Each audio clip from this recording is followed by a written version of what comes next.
Oh,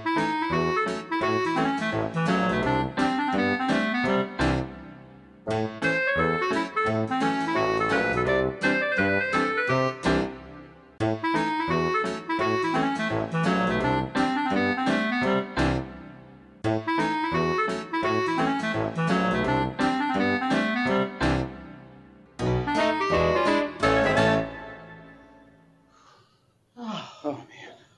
Oh, man. Exhausting. Can you believe that?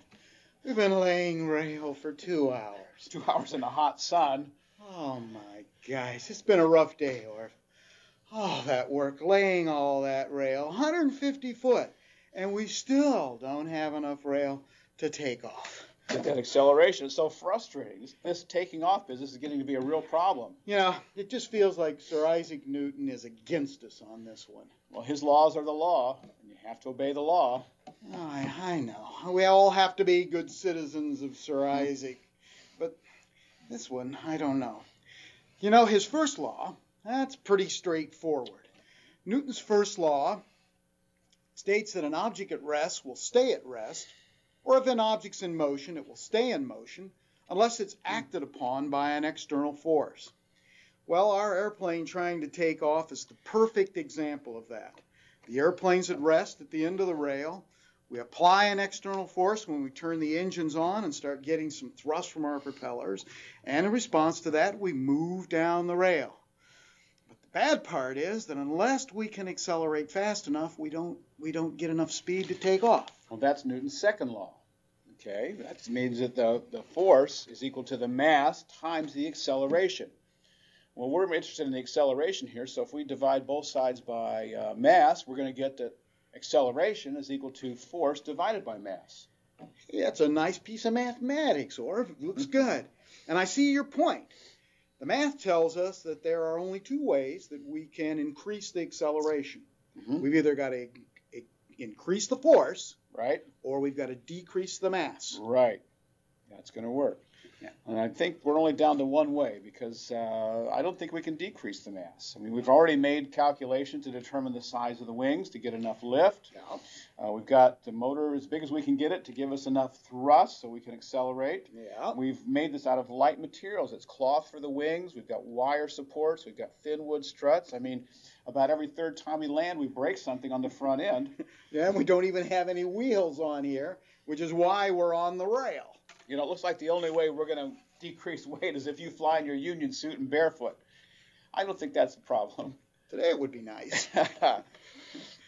Well, our external force, maybe the thrust. Now that's an application of Newton's third law of motion, the law of action and reaction. We take a large mass of air, we accelerate it to the back using our propellers, and in response to that, we get a thrust force that pushes us down the rail. Action, reaction. And that's all Newton's third law. So maybe the way I can make more thrust here is to move more air, move it faster, bigger propellers. Bigger propellers? That we'd have to redesign the whole aircraft to make bigger propellers. Okay, suppose we flew on only cold days. The air is more dense, then we could move more mass. Well, that would work, but don't you remember our flights in December of '03? We nearly froze out there. Yeah. We've got to be able to fly year-round, Will. And you know, it looks like we're just boxed in on this. As much as I hate it, I think our only solution is to make the rail longer. I've got some 2x4s out in the barn. Let me go out and see if I can find them. Hey, come back here, Will. Hang on a second. You know, I think I've got an idea here. You've got an idea. Hey, great, I'm all ears. Well, maybe old Sir Isaac wasn't so bad after all.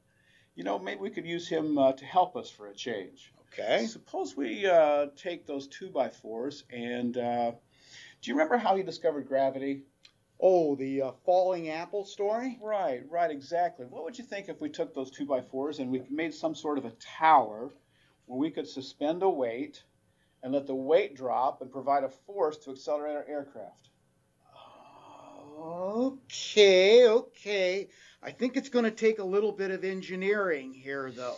Let's see. We could run a rope from the weight down through a pulley, down to the end of the rail, around the end of the rail, back up, hook it on the aircraft. Okay, so then when we drop the weight, it pulls the rope. We get an additional external force that'll accelerate us down the rail. Exactly, and with no additional weight on the airplane. Oh, this is excellent. This is excellent. What do you suppose we ought to use for the weights? Well, let's see.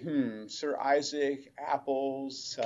We got an empty barrel. Why don't we fill it with apples and drop it down? Very funny. Very funny. No. It's not enough weight. How about those iron bars that we've got out there? Okay, that's a good idea. Yeah, now the trick will be how we're going to get the iron bars to grip onto the rope when we lift. Oh, no. It's not a question of how you grip it. It's a question of the weight ratio between the iron bars and the airplane.